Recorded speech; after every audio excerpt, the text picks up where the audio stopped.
الحمد لله الحمد لله الذي خلقنا في هذه الحياة الدنيا لنعبده مخلصين له الدين. أشهد أن لا إله إلا الله وحده لا شريك له الذي شرع ما شرع رحمة بالناس أجمعين. وأشهد أن سيدنا ونبينا محمدا عبده ورسوله سيد الأنبياء والمرسلين. اللهم صل وسلم على سيدنا محمد وعلى آله وأصحابه ما دام المسلمون سالكين. أما بعد، فيا أيها المسلمون، أوصيكم ونفسي بتقوى الله وطاعته فقد فاز المتقون. Jamaah salat Jumat rahimakumullah, marilah kita bertakwa kepada Allah Subhanahu wa taala dengan menjalankan segala perintahnya dan menjauhi segala larangannya. Mudah-mudahan kita termasuk hamba yang diridainya, amin.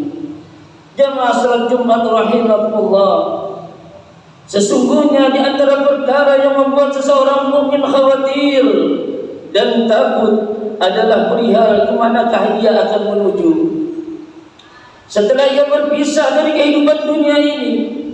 Apakah ia menuju ke surga yang penuh kenikmatan ataukah ke neraka yang penuh kesengsaraan? Diceritakan sahabat Utsman bin Affan radhiyallahu anhu setiap kali melewati dan berdiri di atas kuburan, maka ia akan menangis hingga jenggotnya basah karena air matanya.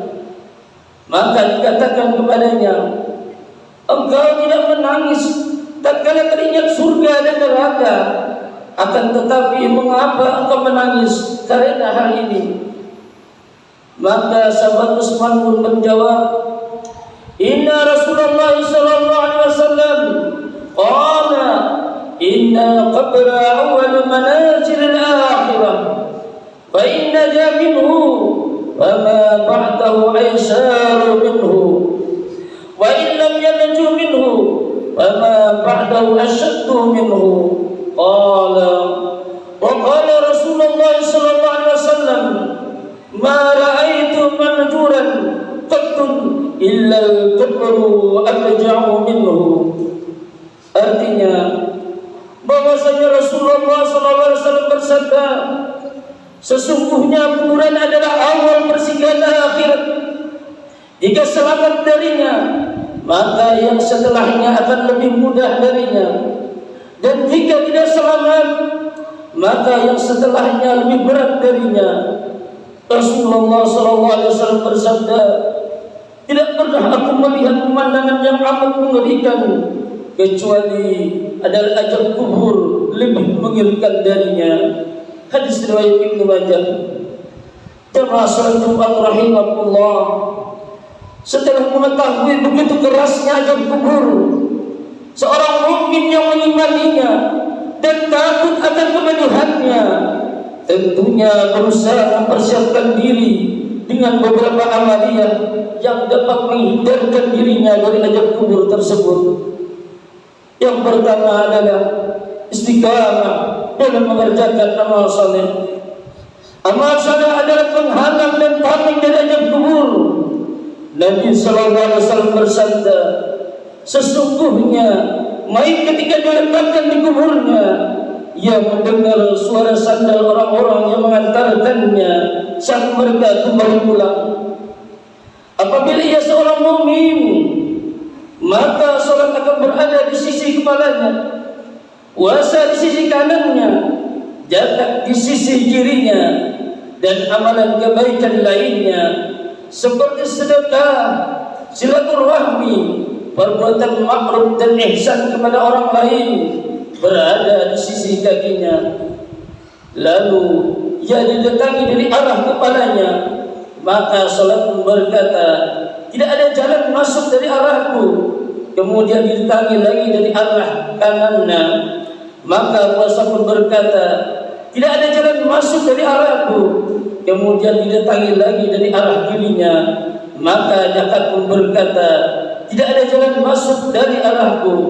Kemudian lagi didatangi daripada arah kedua kakinya, maka amalan kebaikannya pun berkata, tidak ada jalan masuk dari arahku. Hadis riwayat Ibnu Hibban. Kemudian yang kedua, berdoa dan meminta perlindungan kepada Allah Ta'ala darinya. Inilah yang diperintahkan oleh Rasulullah untuk kita baca pada setiap penghujung salat sebelum salam. Allahumma inni a'udzubika min adzabi jahannam wa min adzabil qabri wa min fitnatil mahya wal mamati wa min syarri fitnatil masiihid dajjal. Artinya, ya Allah, sesungguhnya aku berlindung kepadamu dari siksa neraka jahanam, dari siksa kubur, dari fitnah kehidupan dan kematian, dan dari kejahatan fitnah al-masih ad-dajjal. Hadis riwayat Muslim. Kemudian yang ketiga, menjauhi sebab-sebab yang mendatangkan daripada azab kubur, di antaranya adalah meninggalkan salat dengan sengaja, suka mengadu domba, dan tidak menjaga kesucian dirinya dari najis yang timbul ketika ia buang air kecil. Dari Abdullah bin Abbas radhiyallahu anhu, ia berkata bahwa Nabi sallallahu alaihi wasallam ketika beliau melewati dua kuburan, beliau bersabda, sesungguhnya keduanya sedang diajab. Tidaklah keduanya tadi diajab karena suatu perkara yang besar menurut kalian. Salah satunya tidak menjaga diri daripada percikan air kencing, sedangkan yang lain suka mengadu domba antara manusia. Beliau lalu mengambil sebuah pelepah kurma yang masih basah, kemudian beliau membelahnya menjadi dua bagian, dan beliau pun tancapkan satu bagian pada tiap-tiap kuburan. Para sahabat bertanya, wahai Rasulullah, mengapa engkau melakukan hal ini? Beliau menjawab, mudah-mudahan diringankan azab tersebut dari keduanya selama pelepah kurma itu belum kering. Hadis riwayat Bukhari dan Muslim. Jemaah salat Jumat rahimakumullah, amalan yang keempat adalah rutin membaca surah Al-Mulk.